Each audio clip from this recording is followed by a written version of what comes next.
What's going on, everyone? Welcome back to the Gallop Out. I'm your host, Ryan Anderson, joined by a hatless Jackson Muniz. Jackson, how's it going? It's going good, Ryan. Always good to talk to you. Always good to talk to you. Always fun. Hatless, we're gonna carless. I had no wins today. It was like 0 for 4 at Saratoga. So we're gonna break some curses today.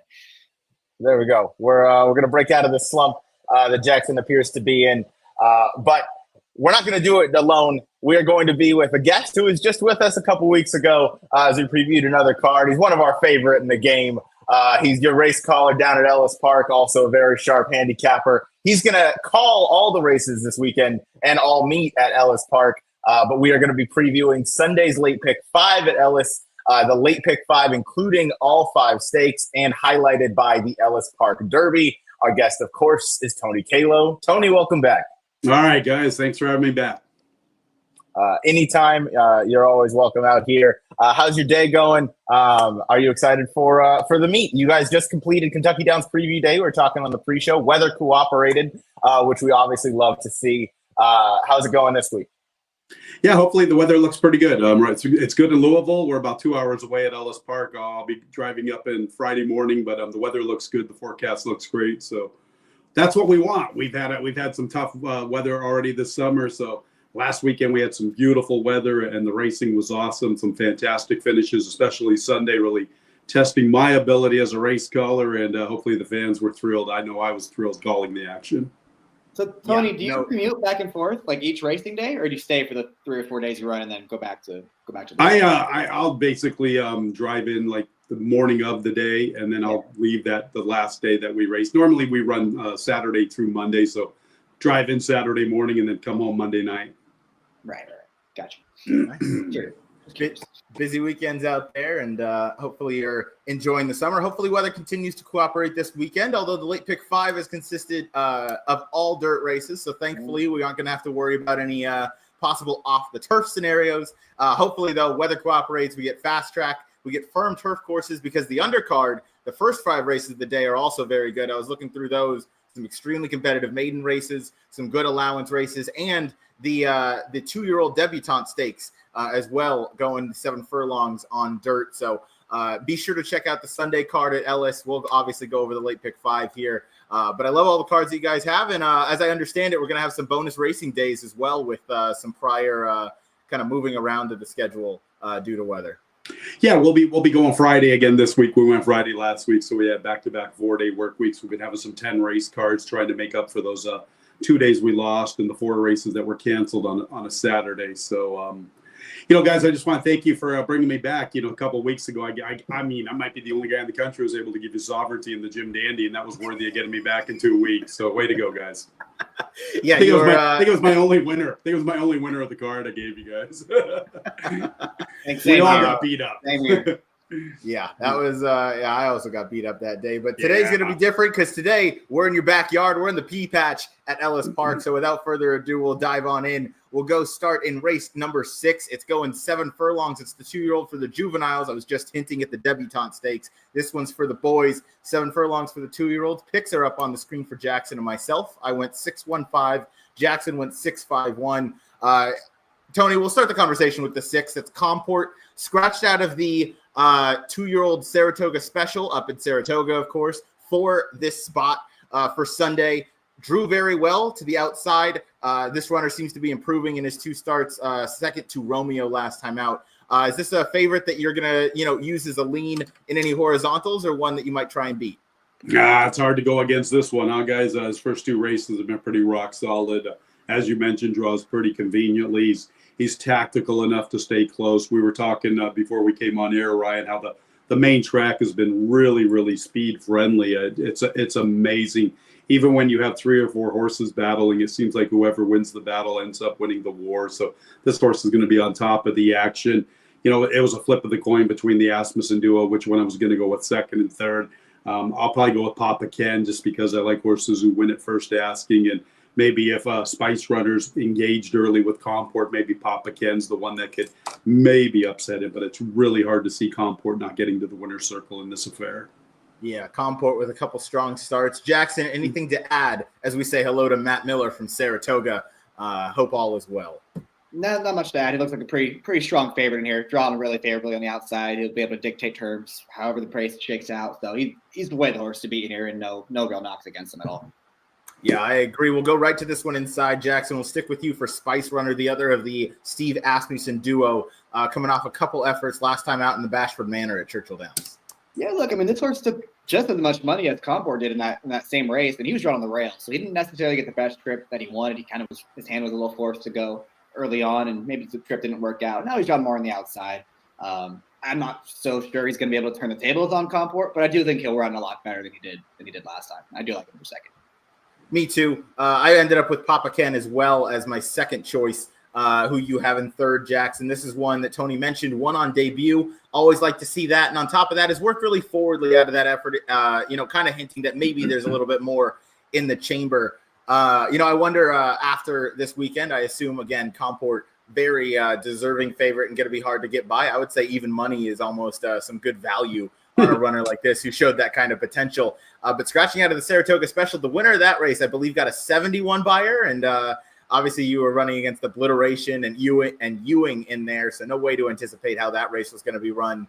Comport obviously looked like a very menacing presence in here. 651 for Jackson, 615 for myself. Yeah, go ahead. Does anyone like the two at all? I kind of figured someone would have him somewhere because, Keith DeSormo typically races horses in shape, and that was a good win last time. He beat Bobrovsky, who came back and won by the length of the stretch at Saratoga, and the horse that also ran in there came back at Del Mar and won by like 5 or 6 lengths with the monster number. I don't think this horse is impossible, especially for a barn that keeps improving. Maybe we're underselling this horse a little bit. Yeah, maybe we are. That's a good point. Tony, did you have something?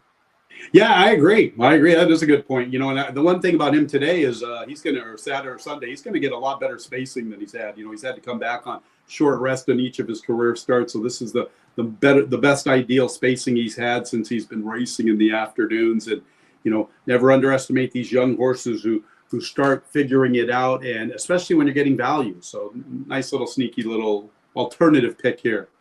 Sneaky play, and I guarantee you our friend Matthew DeSantis is going to be playing this horse if he looks at the race, because he loves the Rock Your Worlds as a 2-year-old. Obviously, Jack, we all remember that horse out west beating Medina Spirit in the Santa Anita Derby. Matthew DeSantis, big fan of the Rock Your World offspring to start his 2-year-old campaign. So that is the Ellis Park Juvenile Stakes going 7 furlongs. I went 615, Jackson 651 with a little shout to the number 2, Shake and Rattle. We'll move on to race number 7.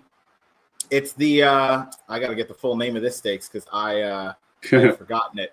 It's like the RA.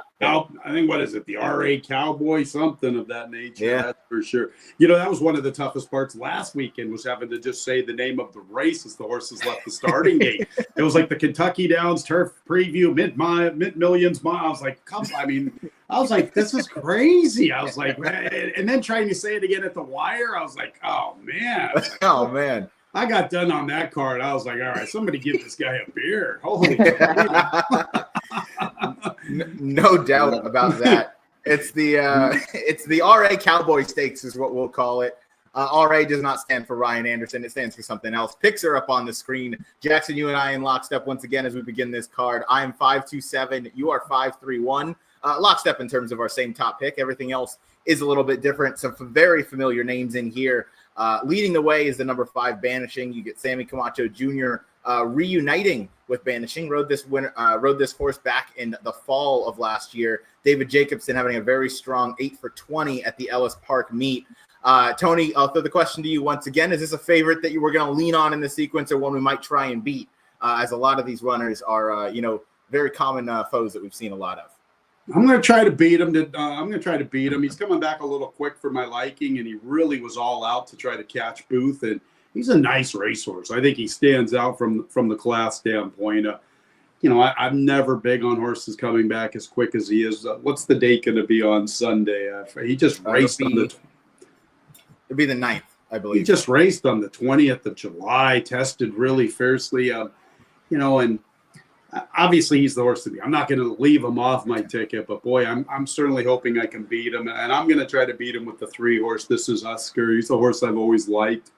I think he's got some good ability. This horse really came into my attention. I noticed him a lot in late May of 2024. I didn't know a lot about him until then, and I've been impressed with him. I thought he was in contention in the Ali Sheba against a couple good ones. Fierceness, Most Wanted, both of those horses would be standouts in this spot. And I think if you're going to beat Banishing, this is a horse he should be somewhat forward with an inside post, and he's the one that he's the one I'm keying on. Again, nice 6-1 on the morning line. I like it, Jackson. I'll keep the conversation with you. You picked the number 3. This is Uskar in second. You echo Tony's sentiments, and anything to add? I think the cutback to the 1-turn mile might be interesting for this horse, because most of his wins have come around 1 turn. I think the one win he did get was an off the turf affair at Keeneland. So I think the cutback might be what he really wants to do. He's kind of had some trouble finishing off his races going 2 turns as of late. It's not like he hasn't run poorly in those spots. He's run perfectly fine. It just seems like a reasonable spot for him. He's going to be forward. He doesn't necessarily need the lead, and I think he's a good horse. That I prefer him a little more underneath than on top, but he's very logical, I think. Yeah, very logical sort. I'm not against this horse by any means. I think this is a very reasonable win contender in here. I've always been curious with this one why they haven't tried him on turf. I know they tried 3-back, 4-back in that off the turf effort, but Oscar Performance, we obviously think of of grass on top, and the dam side was a turf router. So I wonder if he could maybe even take a step up on the grass surface. But I'm not a horse trainer. I'm gonna leave Jordan Blair and the professionals to it. That's just some curiosity I have. But this is Uskar, certainly a win contender on top. Horse I liked in second is the number 2 Cagliostro. Second start since coming back from Maidan during the early spring, late winter for Cherie DeVoe.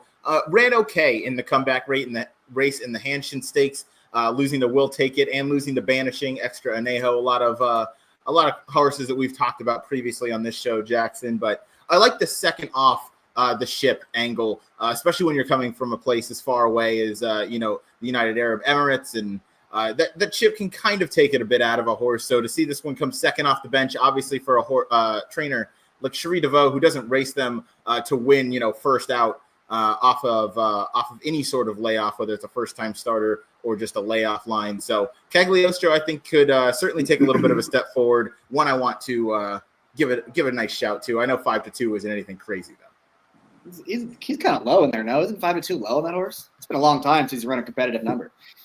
Yeah, it is maybe a tad low. I'm thinking hopefully he might drift up a little bit.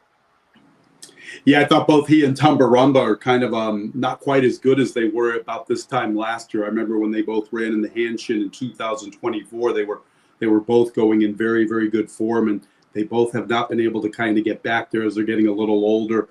The trip to the UAE, coming back, yeah, he ran all right last time, but obviously if he's 8-1 on the morning line, it's a lot more intriguing. At 5-2, I was like, I wouldn't be, if he wins, I'm not going to be surprised, but it's hard to endorse him at that low price.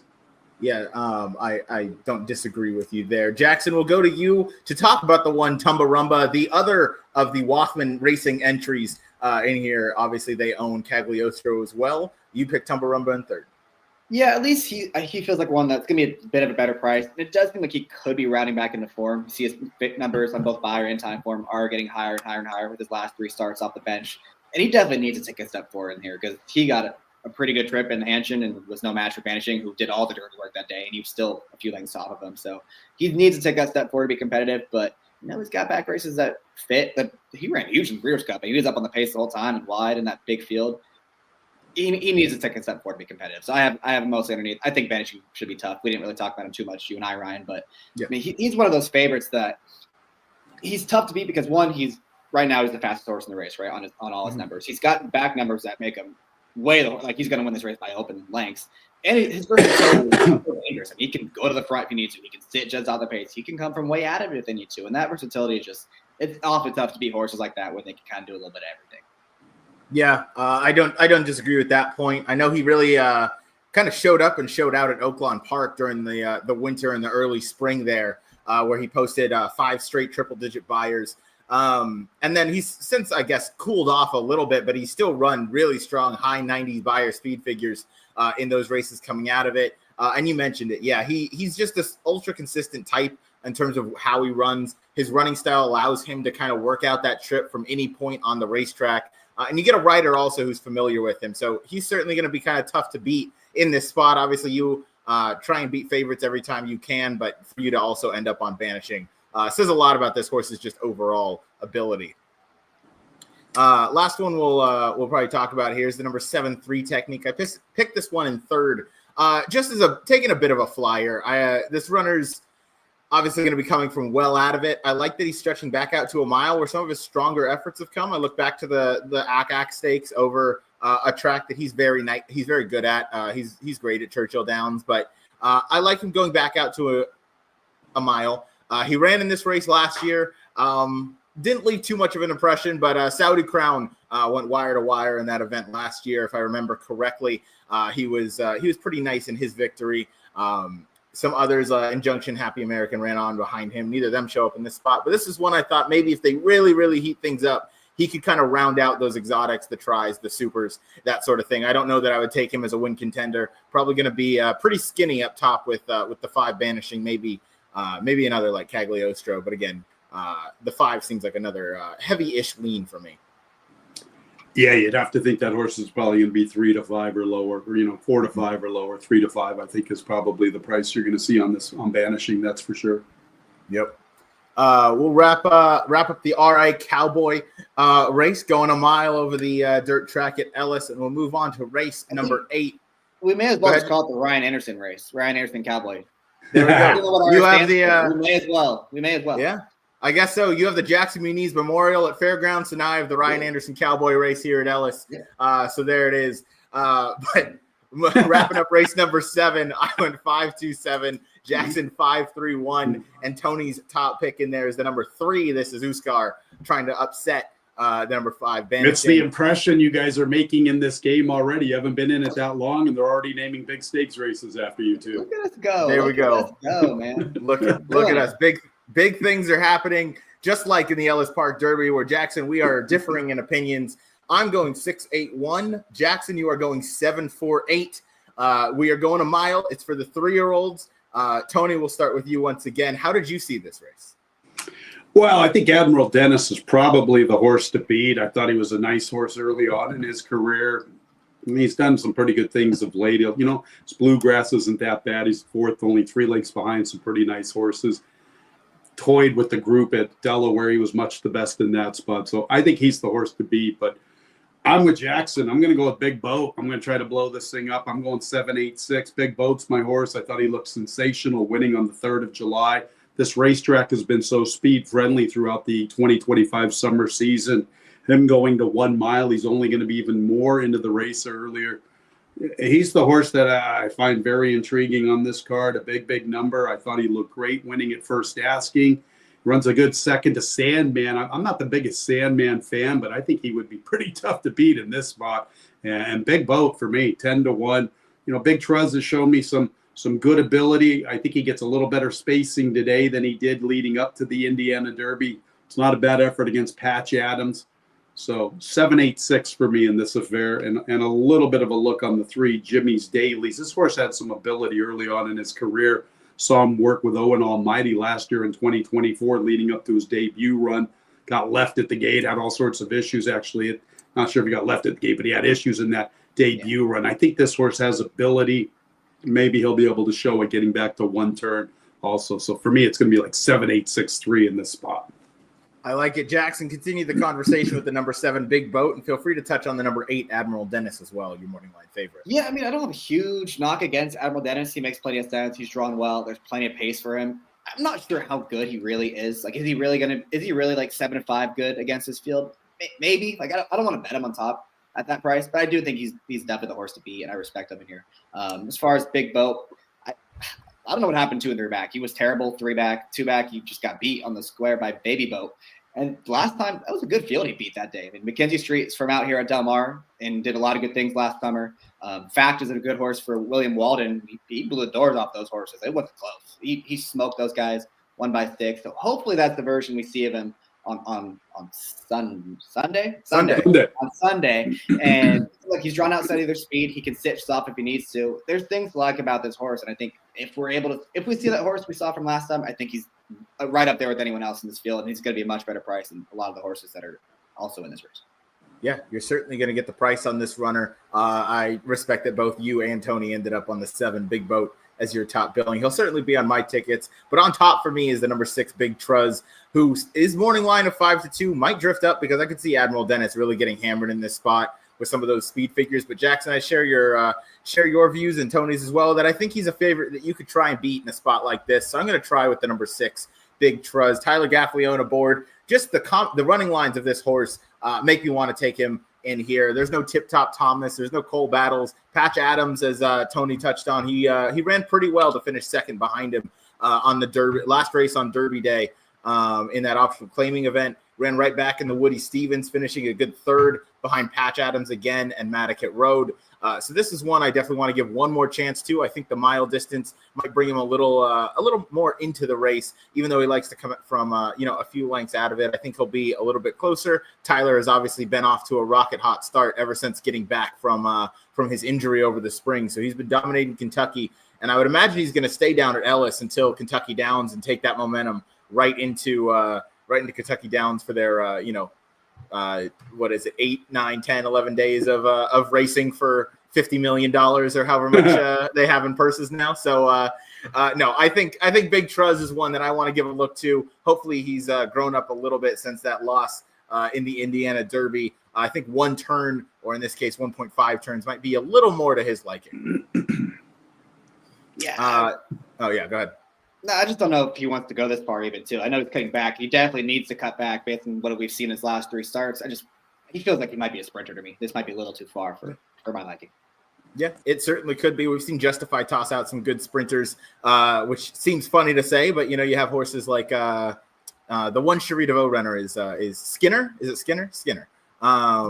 I believe it's by Justify. Yeah. Anyway, speaking of Cherie DeVoe, Jackson, take it away with the number 4 Retribution, excuse me, who you have in second.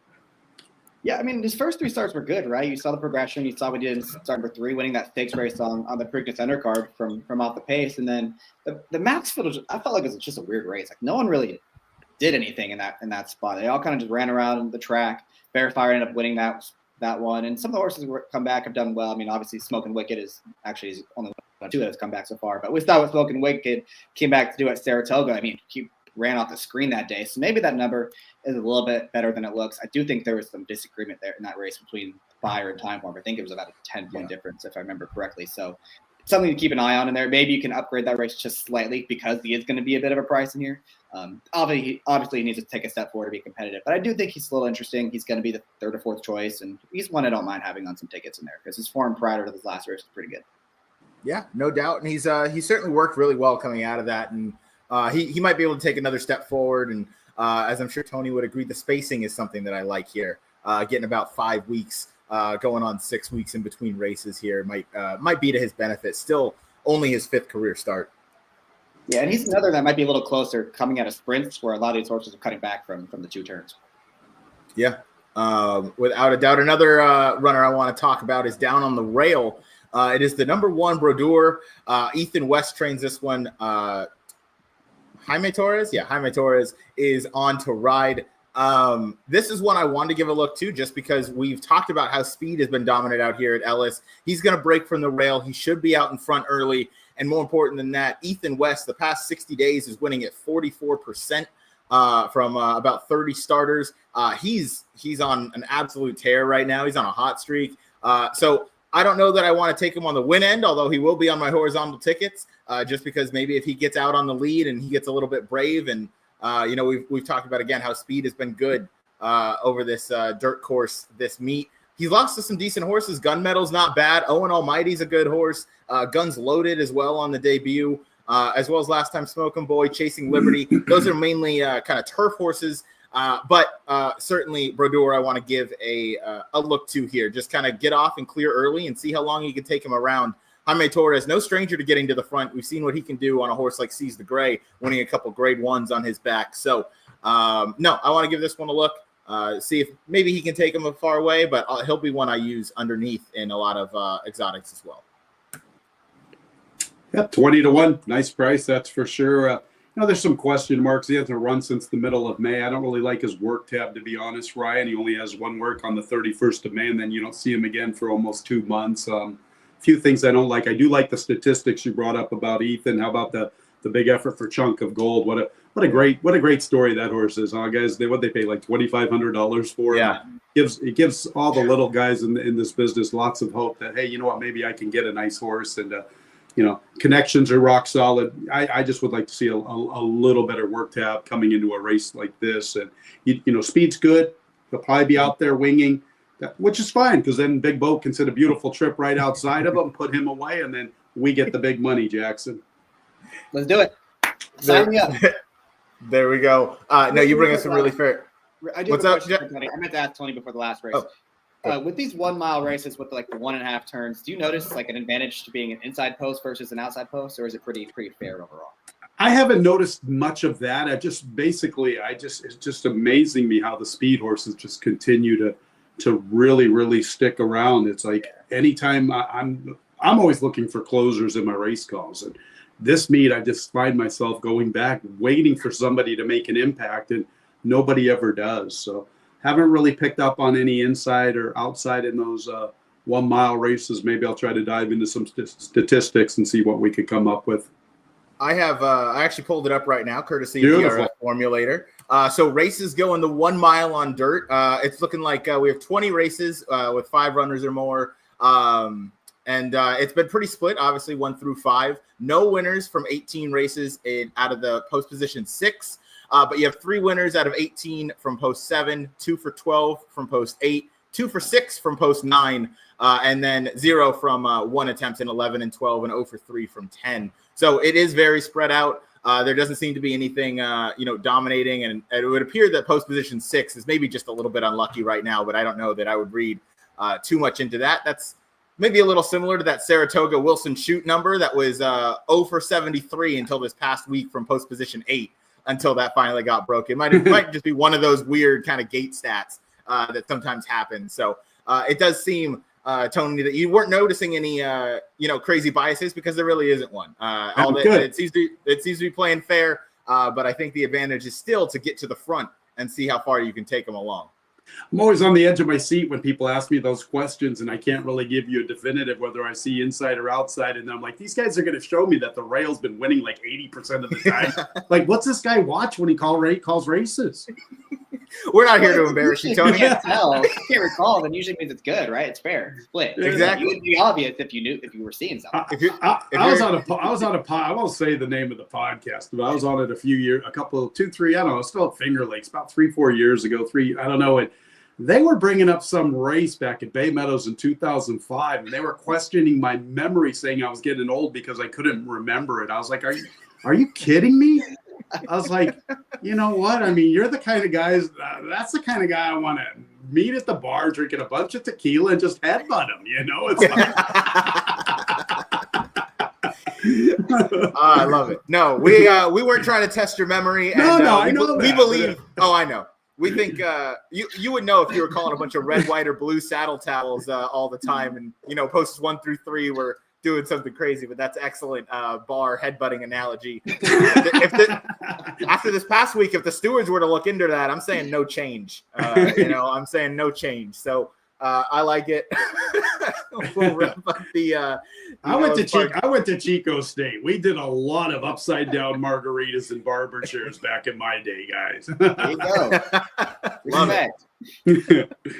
Love it. So hopefully we can hit these horizontal sequences and take some upside down margaritas of our very own. But to wrap up the Ellis Park Derby, I'm going 6-8-1. Jackson's going 7-4-8. And Tony shares the top opinion of the number 7 Big Boat as his top billing. We'll move on next. We're going a mile on the dirt. It's the Groupie Doll Stakes. It's going as race number 8. Picks are up on the screen. I'm going 1-8-3. Jackson's going 9-4-8. So again, Jackson, we're pretty different in here. Alpine Princess on the rail, I believe, is your morning line favorite at 2-1. Tony, how did you see this one? Favorite to beat or favorite to fade? Well, I mean, I think she deserves top billing, but I'm not sure if she's going to win. I thought this was probably the toughest race out of the sequence. I'm just looking at it. I don't see a tremendous amount of pace on paper. That was the thing that was throwing me for the loop. Alpine Princess, I guess, she could make the pace, but she's coming out of longer races, so I'm always hesitant. But she does go 23-3 and 46-3. I definitely will be including her. The one that I'm intrigued with the most is the 6 Peagull. Peagull ran big in this race last year. She's the defending champion. I loved her comeback race in May over that sloppy racetrack. I think she has the ability to be closer than she has been so far in her 2 races as a 5-year-old. Obviously, last time she had all sorts of trouble at the start, and she was brought back rather quick, in my opinion. I always like it when a horse runs a big race after a lengthy layoff. The last thing I want to see is them being brought back on 2 or 3 weeks rest, and that was the case trying to get her into the Chicago in that Grade 2 race. I think she's much better than that. She's my top pick at 9-2. I like it. You're certainly going to get some value. You mentioned could go for the repeat here in the Groupie Doll Stakes and has never been out of the exact in the 3 tries here at Ellis Park. Also phenomenal at the distance, going 6 for 9 with this 1-turn mile configuration. Jackson, you landed on the number 9 as your top pick. That's too much Kiki, 10-1. Axel Concepcion and the Axeman. Not the Axeman, that's Juan Machado. Brett Calhoun and Axel Concepcion team up. Yeah, I agree with Tony. This is a really tough race. I just didn't want the favorite, and then after that, I was like, I can kind of go anywhere. So taking a little shot here with the 9. I do think she's going to be much more forwardly placed than she has been because she's been running those 6 furlong races. Now she finds herself going a mile against a lot of horses cutting back, and in a race that really doesn't have a lot of speed. I hope they're aggressive with her. I hope they put her into the race, get her up close. She doesn't necessarily need to be in front, but just be up there, be near the front. Because her last 2 races were good. I know they came on sloppy racetracks, but losing to Mystic Lake, that's a pretty good horse. That's a pretty good sprinter for Safi Joseph. So no shame in that one. She kept him way out of it that day. She might be a 4-year-old on the upper right. She's won 9 at 15 starts. I mean, she just shows up every single time. And I don't think she's that far off what it's going to take to win this thing. We do need to see a step forward here for sure. But if she can get forward, she can put herself into the race from that outside post. I think she can be in for a big day. Hey, I'm not going to dissuade you too much. Certainly could be the improving 4-year-old type. And, could take a step forward, and that could put her right in there. She is probably going to sit a relatively clean trip from that outside draw. She's had some trouble getting out of the gate. That'd be the one concern. She's had a few bad starts. So gotta break clean against this field. Yeah. Mm-hmm. Definitely gonna have to get out of there quick. One that I've chosen second, and Jackson, you chose this runner in third, is Impel. Judging by the Timeform US numbers, this one could certainly go out and make the pace. I can't imagine the 2 Brad Cox runners are going to get in each other's way, though, so they might just kind of play things out of the break. Both are able to kind of sit and pass runners if need be. But I don't know. I kind of looked at Impel as maybe the type that breaks and tries to go for the lead because that seems to be where she does her best running. And breaking from the outside, you're going to want to cross and save as much ground as you can going into that turn pretty much right away. Jackson, what did you think with the number 8 Impel? Yeah, I struggled what to do with this filly because I remember I texted you guys before her last race, and I said there's absolutely no way the horse wins. And then, of course, she had all this trouble and still won that day. And now she's finding herself in a tougher spot. But I do think the key with her is she wants to go 1 turn. I do think this is what she wants to do. This is what she's best at. So that might be the reason why she ran so poorly 2 back. And like you said, she could be the speed of the speed if they choose to do so. If you're looking at her Timeform ratings, she's clearly the fastest horse based on the Timeform rating. It's not even close. So if they're really aggressive with her, she's got the outside towards the outside. If they put her on the lead, she can be very dangerous in here. And I don't think she's going to be bet too much. When you see those slower buyer numbers, she might be a little bit of underlay for Brad Cox.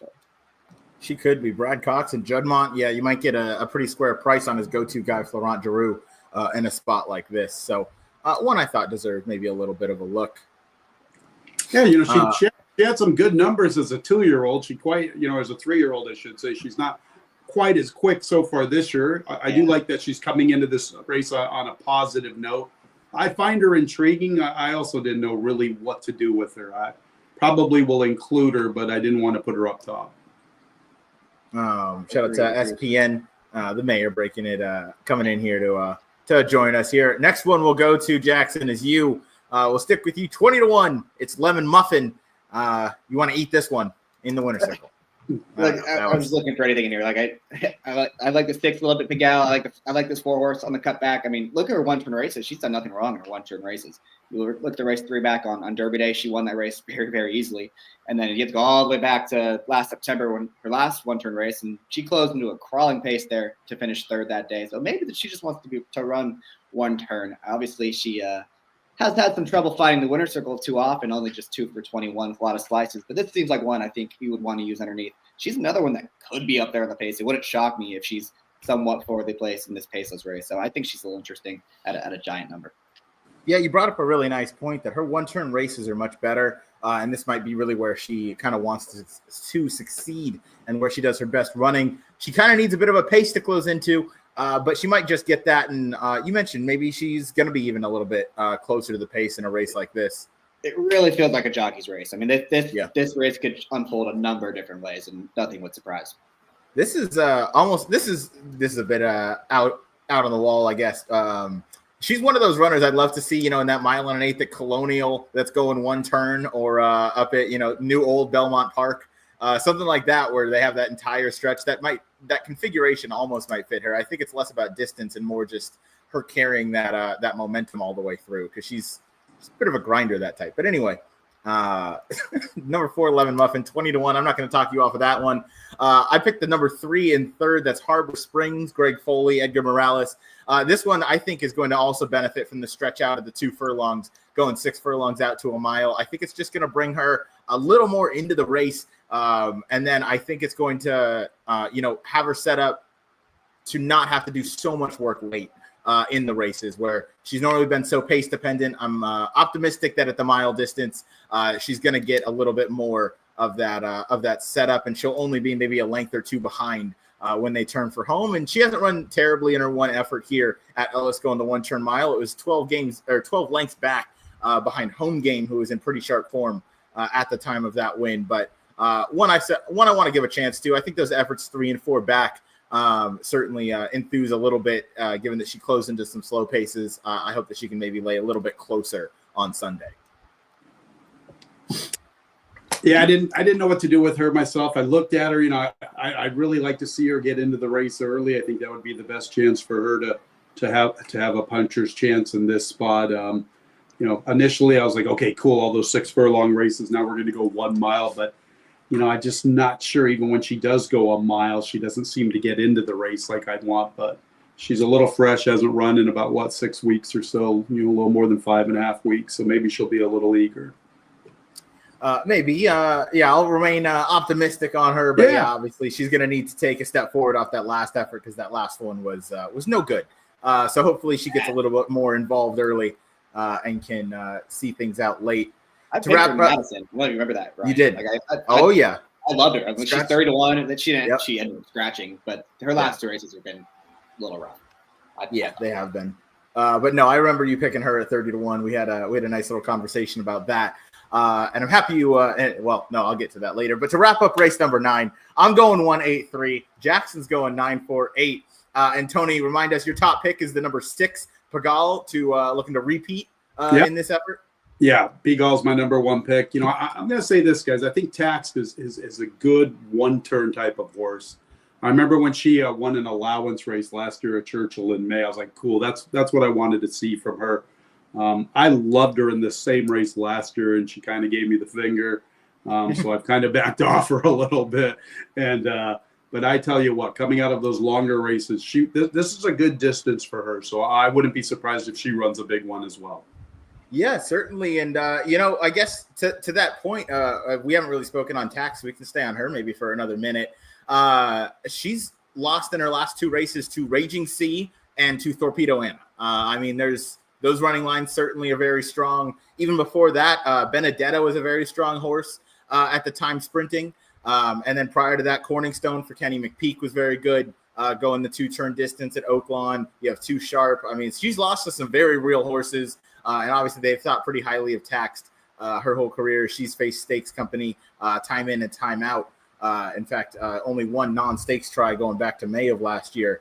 This is one that I think, Tony, you brought up a really good point. The 1-turn distance and this mile configuration might really be to her liking. So this is another one where This whole race is a big question mark for me. It wouldn't surprise me to see kind of that Jin-like result that we saw at Keeneland the, I believe, was that the Double Dog Dare? Something like that, where, one of those fillies or mares just pops up and kind of surprises you with her A effort, and the others, just bring some B minus efforts. It could be one of those, and Taxed is one that's kind of been knocking on the door versus this kind of level of competition. So maybe it is her day on Sunday. Did you already talk about the one, Ryan? Did I miss that? I did. I guess I didn't really talk about the one Alpine Princess. We haven't even talked about her at all. Good. We kind of we mentioned just kind of at the beginning that from the that she might be able to kind of get the pace on the cutback here, but yeah, no, I think Tyler Gaffalione getting the ride on Alpine Princess is a big plus for me. I do like the cutback to a mile, and Tony brought up a good point that maybe that cutback takes away a little bit of her early speed, even though 23 and 46 is pretty reasonable, I think, for the mile distance as well. But even if she's a couple lengths off of it, I think she's able to kind of, sit that pocket trip, sit in that second flight of horses. She won't be far behind. She can be tactical, and she's closed very successfully before, when she's had to pass horses going the 2-turn distance. So I'm optimistic that going 1.5 turns, I think it fits nicely for her. And she's just one that I've tried to beat her too many times, and more often than not, she seems to prove me wrong. And she might be coming into her own now. That last win was pretty nice. Although if we remember that Indiana Derby day card, it was certainly favoring speed. And it wouldn't surprise me that mile and a 16th was a track record, because they set like 5 track records that day. So there's a chance that, she could regress off of that number, but I thought that was a very strong run. And I think that, again, she might be best coming from off the pace. She certainly proved that in the past. So that's kind of what led me to pick the number 1 Alpine Princess on top. But it's kind of, I'll single her in like an A ticket, and backup ticket might have to use, all the rest and press up kind of elsewhere. I don't know how I'll go into that yet. But thank you, Jackson, for pointing out that we did not touch on the morning line favorite and my top pick, Alpine Princess. Forgot about that one. So race number 9. We'll wrap things up. I went 1-8-3. Jackson went 9-4-8. Tony's top pick is the number 6. Pagal looking to repeat in this event. We'll move on now to race number 10. This is where I have a question for you, Jackson. I went 9-6-8. Jackson went 2-12-7. And we're going to start, Jackson, by me asking you, the number 9 Impulse Buy is going back onto dirt after a run in the 8 Bells on Derby weekend. This runner was inside on the dirt track over that weekend, where we know the inside was bad. And you blow up my phone, you blow up our group chat every day with, Copian was on the inside and all these horses were inside. Why is this one nowhere in your top 3? I did have her 3rd until the very last minute you texted me, and I'm like, I don't need her. I don't like that they went to the grass after that Churchill race. They had all these. There's all these options during the summertime. They could have run her anywhere, and they go to Laurel to run on the grass, and she ran that poorly. Like, I don't know. It wasn't the best vibes for me. I do like, obviously, go back to her 2-year-old form. Like, she's very versatile. She won on the lead. She won from dead last at Churchill last year too. That's good. I love to see that. But her two races this year were not great. And actually, that was on Friday, if I'm not mistaken. So that was not the big Derby rail bias day. It was the day before. All right, fair enough. I think that she's going to get back to her 2-year-old form here on Sunday. I think you're going to get a really nice price. And I think Tyler Gaffalione being aboard is only a plus. I think she's going to have this horse. He is going to have this horse in the best position possible. And she could certainly poise a mild upset here. They hit at 43% Brisset and Tyler Gaffalione together over the past year with a strong almost $3 ROI. So that's what ended up with me giving her my top billing in the race. I think, again, the price. I get what you're saying, though. Going up to Laurel after an effort like that in the grade 2 8 Bells, a little puzzling, and then for her to not run at all, but at least comes back here and hopefully can get back to her winning ways. She debuted at Ellis where she lost to Liam in the Dust, and that's a horse that I will just never be on the right side of, but I digress. Tony, how did you see this race as we're going 7 furlongs in the Audubon Oaks for the 3-year-old fillies? I like the 6, Princess Proud. I thought she looked excellent winning at Ellis here in July. I know she didn't beat anybody. She beat a bunch of cupcakes, so she was supposed to win that race, and she was supposed to win it the way she did. But She's got that me and Molly McGee company line. That debut run, it's better than it looks on paper. She's quick, she's fast, she's going to go a little bit further. I think she's going to be on the lead. And I had it 6-7, and I looked at the 12, Holly Grove also. I gave her a little big look. I think she's got some class. I didn't know what to do with Kimchi Cat. I liked her last time, and she didn't really run much on the turf. There's another one along the inside that I also gave some consideration to. I think that was it. I was kind of against Vodka with the twist in there, but the 6 is the one that I'm keying on. She'll be my A, and the rest of them are kind of underneath. The 7 ran a good race in that maiden special weight race, and I thought her 8 bells was pretty good too. And she was hard, really tested in that off the turf here at Ellis. I think she's got ability, but the 6 is the one I'm keying on. Put her on the engine and everybody play second fiddle. Yeah, I like it. Yeah. Worth mentioning, there's a lot of horses that are cross-entered, and a lot of those horses have speed. So if you see 1 or 2 of those start to, come out of this race, and the 6 looks a lot more attractive, I think, with a lot of the speed comes out. So definitely something to keep an eye on. Yeah, that's an excellent point. And on top of that, Tony, you were mentioning common running lines with Princess Proud. There's also 2-back beat Delightful Claire, I should say, who just romped with a 95 buyer up at Saratoga this week. So that's another form flattering type of appearance. And then you mentioned me and Molly McGee as well. So she's done things the right way, and she's kind of seems to be one of those Bill Mott horses that's just kind of coming along really nicely. They're not rushing her into anything too crazy, just bringing her along nice and slow, seeing how she progressed, and she seems to be improving in every start. So she could certainly take another step forward. I picked her in second. Jackson, we're now going to hear from your top pick. It's the number 2 Sturgeon Moon, 10-1 for Will Walden, who has done very little wrong recently. Yeah, I mean, like I said, a big field. I think there's a few horses in here that don't have much of a chance, but they're very, very quick, and they can make this pace heat up, maybe speed it up.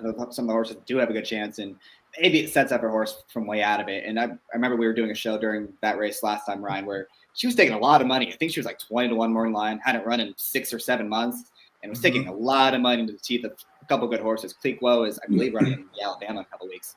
So that's a good filly she ran against. You just mentioned the speed bias that day at Horseshoe Indy, and she made a move. She made a nice little move on the turn, got herself in contention, and just kind of flattened out just a little bit. But I thought it was a good useful prep. Now she's cutting back a little bit to a 7 furlong race where she's supposed to get a lot more pace.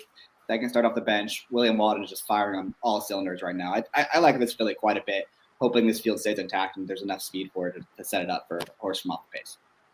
Yeah, she's certainly an interesting runner. I'm happy that you brought her up. I remember her last time. She was, 20-1 at Indiana, and we thought we were super sneaky trying to throw her in there. And then, sure enough, she goes off at 4-1 and ran to her odds. Ran a nice third behind a couple horses that kind of deserve the top spot over her. So. We tried that day to get a little cute and it didn't work, but you might get every bit of 10-1 in this spot. And if the speed stays in, you mentioned a couple cross-entered horses. If the speed stays in, though, she's certainly one that could pick things up late. We'll stick with you as we go now. Go ahead. Are we all against the favorite here? Like, do we all hate the favorite? Are we in agreement on that? The one? Yeah, I've got her picked. Yes. I think I've got her 5th or 6th. I'm just I want to go against her. I really do. Now, they're going to bet her like crazy on that number 2 back when she just had absolutely everything her own way. I know she lost to Kilwin, who's done good things since, but I mean, she's supposed to run better than that. Even I don't care who you're running against. Like, it's just a giant one-off. It feels like. And then they took her to the turf too. She didn't do anything that day.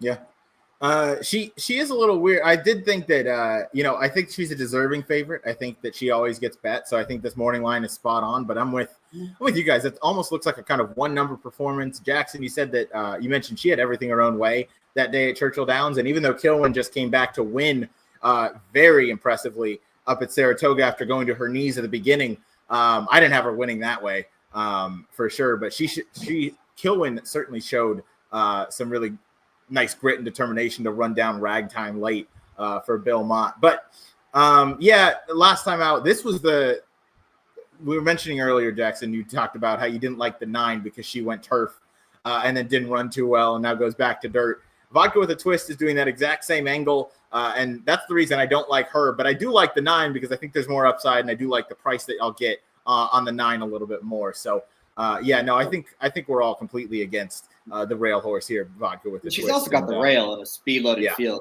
She's not the fastest horse in the race either. Like, she might have some trouble from that post. Yeah, she certainly could. So I don't disagree with anybody's thoughts of trying to beat this favorite in here. And now Jackson will go all the way to the outside. The number 12 Hollygrove, Whitworth Beckham, and Joseph Ramos. Yeah, I think she's a little interesting. I think she keeps getting inside post after inside post after inside post, and finally she's drawn towards the outside where she can finally like dictate the terms a little bit. I mean, going back to the debut race, she's capable of coming from off the pace. She ran well that race, 1x2 from off of it. So, the race 2 back in the Miss Meridian, she actually ran really well, really fast pace. She was on the rail the whole time and just got run down late. No shame in that one. I wish she would have ran a little bit better in the victory ride because it wasn't like that pace was super fast or anything, and she kind of just got the doors blown off her. But again, now she's facing a softer group. She's drawn a lot better today. I think if we're going to see her run a good race, it's going to be in this spot. Yeah. And I'll give her an excuse for the victory ride. I know Echo Sound didn't come out to run too well, and Beauty Reigns, to my memory, ran just okay last time out. Yeah, you can see the buyer. Beauty Reigns got an 88, Echo Sound an 80. But Hollygrove was inside of them that day, and sometimes that's just a tough place to be when a horse, looks you in the eye basically the entire way around the racetrack and, can kind of put you away at the top of the stretch. Sometimes it's a little discouraging. She draws to the outside now, so she could certainly show an improved effort with a better kind of stalking outside trip. So I think she's one that could bounce back and round back into form, and you're getting 12-1, so you got to appreciate that. Tony touched on the number 7 Mandela a little bit. One thing back about Hollygrove, Jackson Jackson mentioned, she's had inside posts her whole time. I don't think a lot of handicappers factor in post positions maybe as much as they should.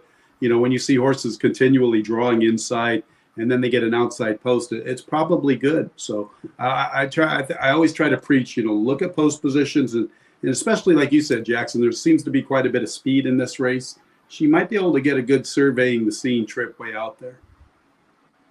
Agreed. Yeah, Yep. She can see how things unfold and kind of go from there. She's another one cross-entered up at Saratoga for August 7th, so keep an eye out to see if she runs there. August 7th is tomorrow, so keep an eye out. We'll know pretty soon. We'll know pretty soon on that one. Jackson, another one that's cross-entered August 11th at Ellis Park, is the number 7 Mandela, who Tony touched on a little bit here, but this is one that we've talked about before on a couple of the show, I believe, for that 8 Bells card on Kentucky Oaks Day. What do you like about this one?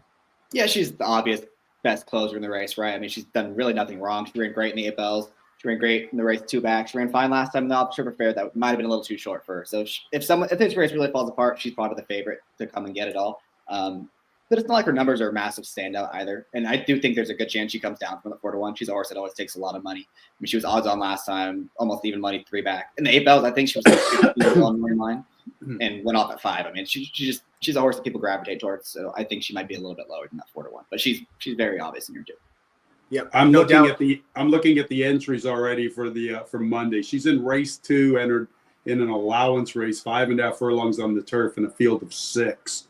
$108,000 purse. So it's going to be interesting to see if they actually do opt for that spot. They must really want to get her on the grass because they tried last time. Right. And now you found a stakes race where you're one of the favorites and they're still bothering to enter on the grass again. That's interesting. Although you did mention something, Jackson, where she's kind of got the best closer in the field. If that can translate onto turf, sometimes that can be a little more useful the way those races get run. So maybe they're just looking towards that. But I'm with you. I would want to keep this filly on the dirt if it was up to me. Just with the ability she's shown, running really well in the 8 Bells. And you mentioned just one that people seem to always gravitate towards. I know we had Matt Ditterman on talking about that maiden special weight victory leading into the 8 Bells, which was very visually impressive. And she backed that up, I feel like, in the 8 Bells race next out and came out last out to just barely win, but still got that job done over that off track in the allowance race. One I want to talk about the Caribbean win. That's a Wesley Ward trainee. Oh yeah, she had she debuted in the spring of 24, odds on at Keelan, and just got beat a nose at first asking and was away for a little bit. And that was her first start. She ran big. She's got some ability. So I think it's not like she just beat up on nobody last time, like my top selection. Yeah. Her best finisher came back to win a stake too. That was a good, I know it came off the grass, but that was a good field that she beat. Yeah, it was. Justin Queso, she just won yesterday, I believe, at Presque Isle Downs. I certainly bet her yesterday as part of a late double because I was just looking for some action on a Tuesday. But either way, you didn't make your ADW yesterday. That's an actual text. Oh, Monday then. Sorry, Monday. Yeah. I didn't bet anything till Australia yesterday. Yeah. Last horse we'll talk about. Have you seen the Fred Flintstone? But bat. I always talk about it on Churchill. You guys, it's a little before your time. But when you get done, go Google Fred Flintstone, bat, and it's pretty awesome. And anytime that anybody's so sick, I haven't had a bet since Australia a couple nights ago. It's a bat. I'll have to go look that. I'll go look that up. And harness. Australian harness. You know, the list never ends. There's nothing like waking up to some Swedish harness racing either. I got a buddy of mine. He does some things like that. He's a standard-bred trader. I'll wake up at the crack of dawn and what action can I get? Got pretty good with European women's volleyball. What are you talking about? Oh, action. Man, that's action. It's all about that action. I guess. All right. One of the last ones we'll talk about in this field is the number 8, Trusty Troutman. I picked this one in third. Lindsay Schultz debuted this runner. She won first time out. Pretty impressive. It was over a sloppy track, and the McKinseys don't seem to do too well over the wet dirt. I believe he's only like 7 for 55 ish, which is somewhere around like 12%. So that's not crazy, but he's not a sire that you think of handling the that wet track. So I feel like this was more on the horse's ability that he won. If you notice where this horse was drawn, he drew the rail on debut. He went out to the lead. He battled the entire way and managed to pull away in the end over going 7 furlongs on debut, which is also not easy to do. So this is one I really wanted to give a look to. Coming right back in stakes competition. He was 32. She, was almost was 32 to 1 that day. She's 20 to 1 today, and certainly deserves to be a long shot, but I think she can certainly improve. I think she's going to get a bit of an easier trip in this spot, and we haven't really seen what she can do, in terms of if she can rate that speed, if she is just, a very fast horse and a very gritty horse, and when she looks another horse in the eye, maybe it's, that's kind of game time for her. So she's one I wanted to give a shout to. Lindsay Schultz, very, she's not known for winning first time out necessarily, but she won first time out with a horse, Jackson, that you and I spoke about at Oaklawn earlier this year, came right back in the stakes race and won. That horse's name was Jenkin, who I feel very dumb for not playing that was a big mistake by me. Yep. A couple times. Yeah. She beat me a couple times. But I'm not going to let this happen again. I am going to be using the number 8, Trusty Troutman, on my tickets, as I think she can definitely take a step forward off that maiden victory. She's had a good, 5-6 weeks off. So again, she's not rushing right back with this horse for the second time start, and they are ambitious putting this one into stakes competition, second start of this one's career. So one I want to give a shout to and hope that maybe she can surprise at a big number to wrap things up at Ellis Park. Tony, any other horses you'd like to talk about in this field as we wind things down? I think we got it covered, guys. I really do. I like all the horses that we talked about. And yeah. Me too. One more time for great race to end the day. One more time for race number 10. I went 9-6-8. Jackson went 2-12-7. And Tony's top pick is, remind me one more time. 6 horse. 7. Yeah. 6 horse. Princess Proud. 6-7-12 for me. 6-7-12. Thank you, Jackson. You have a better memory than I. Tony, as always, it's super fun being joined by you to talk horses. I'm happy we got to preview the Ellis Park Derby Day card. And I mentioned in the pre-show, shout out to your racing office, because you guys are carding these big days on a Sunday when it's really just all the focus is now on you guys. Saturday, we have so many competing races that go on top of each other. It's tough to kind of, split your focus between all those tracks. And now we have a whole day where you guys definitely have the best card in the country with all of these stakes races. I count 6 on the card, 3 competitive maiden races, and a good allowance race in there as well. So I hope the weather cooperates this week. You have a good Friday through Monday week of racing for you guys. So hope the weather's good. Hope you're good, and best of luck this weekend with all your race calls. Yeah, let's hope it all goes well, and hopefully we can have a better weekend than we did a couple weekends ago. No Pick doubt. some more winners between the three of us. We can't do any worse, right, guys? We can't do any worse. At you least we would got hope. sovereignty into. At least we got sovereignty into the winner's circle. You know, that would have been. I guess I will say the horse I picked in the last race that was 40-1 finished second. So I'm taking credit for that. Okay. I'm taking credit for that one. I missed that one. I was so disgusted by then. I had already tuned away. I think when Classic Q got beat, I was like, all right, I'm just gonna watch Sovereignty and I'm done. I'm done. That's brutal. Blown out of everything, and I was like, whatever. Everything was chalk anyway. But you're 40-1. That's a good pick. You always come up with some nice long shots, Jackson. We won't talk about that. She got beat about 8 lengths, but she did finish second. Exactly. If you had that big place parlay going to the last race, it didn't matter. That's right. All right, everyone. Thank you guys for watching. Tony, thank you again. Jackson, as always, thank you for being an excellent co-host. We'll see you guys next week here on the Gallop Out. Take care. Good luck with all your bets this weekend.